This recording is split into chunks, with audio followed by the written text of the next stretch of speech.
Caroline Fruchot est étudiante au lycée hôtelier de Guyancourt. Après un BTS en restauration, elle a décidé de se spécialiser en pâtisserie. Mais aujourd'hui, elle ne suit pas un simple cours, elle s'entraîne pour les championnats de France du dessert.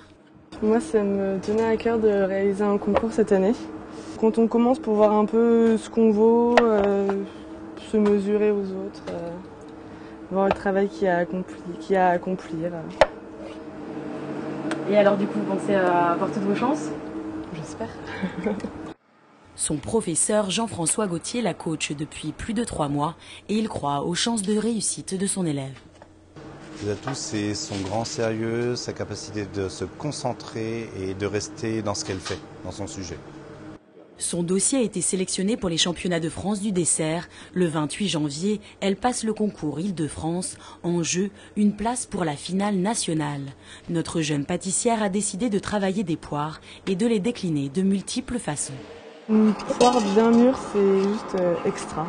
C'est super bon et ça me fait penser à mon père en fait. C'est un fruit qu'il adore. Et du coup, je pense que c'est pas mal de faire un petit clin d'œil. Depuis 5 semaines, Caroline a accéléré sa préparation. Elle s'entraîne maintenant 6 heures par jour. Car au concours, elle devra connaître sa recette par cœur. Elle aura 3 heures pour tout préparer, de la confection au dressage d'assiettes. Mais ce n'est pas le temps qui lui fait peur. C'est une histoire de température dans mon dessert. Parce qu'il y a beaucoup de choses qui sont fraîches pour être, qui sont froides même. Et ça ne doit pas être des froids trop négatifs.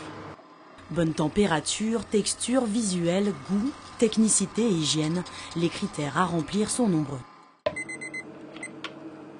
Caroline a découvert la pâtisserie sur le tard. C'est lors d'un séjour en Allemagne qu'elle a trouvé sa voie professionnelle. J'étais dans un palace 5 étoiles et j'ai vu une fille, une pâtissière. On m'avait proposé de faire un stage dans cet hôtel-là. Et la pâtissière, c'était juste génial. Et elle m'a vraiment transmis son savoir, toute sa passion du métier. Et du coup, je me suis dit pourquoi pas faire moi aussi. Pendant qu'elle poursuit sa recette, son professeur l'observe et note sur ce tableau les points à améliorer. J'ai vu des choses qui ne sont pas encore parfaites, mais rien n'est jamais parfait, mais qui sont à finaliser, on va dire. Là, vous voyez, j'ai noté par exemple les amandes. La torréfaction ne me convient pas. Donc, on va retravailler, on va repenser, faire attention au temps. Il lui reste encore un peu de temps pour corriger ses imperfections. Le jour du concours est arrivé. Il est 8h30, le top départ vient d'être donné. Caroline s'active entourée de ses 6 concurrents. Son professeur attend en retrait, il ne souhaite pas la déconcentrer. C'est très important, donc c'est aussi beaucoup de stress. Et voilà, en attendant de démarrer, une fois qu'on a démarré, je pense qu'après elle va se libérer, enfin je l'espère. Caroline reste concentrée sur sa recette pendant qu'un jury de travail observe ses faits et gestes. Il juge la technicité, le savoir-faire, l'hygiène. Et attention, il faut que la réalisation concorde avec les photos envoyées dans le dossier de sélection. Le jury est composé de chefs pâtissiers réputés. La réussite à ce concours est donc une bonne carte de visite.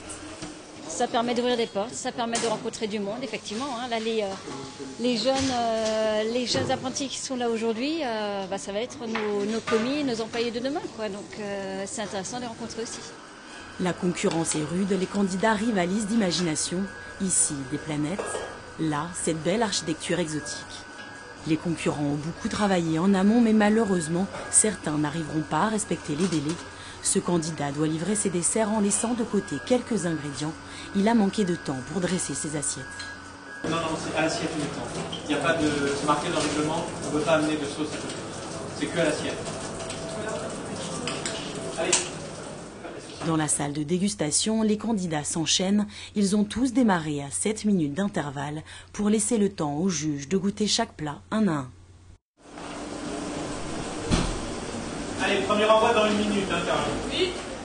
Jusqu'au bout, Caroline vérifie les derniers détails. Tout doit être parfait pour présenter ses desserts au jury de dégustation.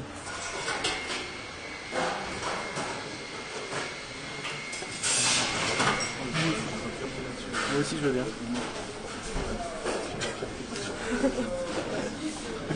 C'est horrible. Je vais mettre devant ton numéro.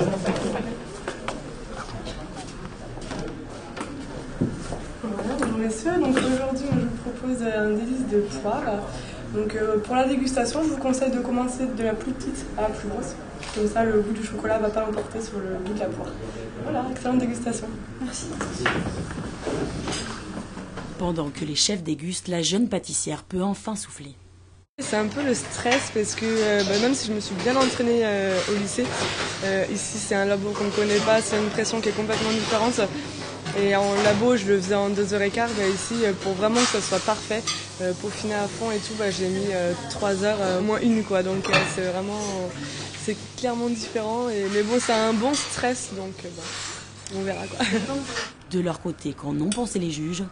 Il y avait une certaine grâce dans sa présentation, c'est très fin, sa façon de travailler, ça s'est vu que ses petites billes de poire, son petit décor en chocolat, très fin, ça se voit que c'est une fille aussi qui l'a dressé, donc c'était très très fin. Mais après, le plus important c'était le goût.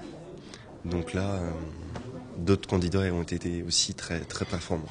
Caroline et les autres candidats ont laissé place aux professionnels l'après-midi avant de découvrir le verdict.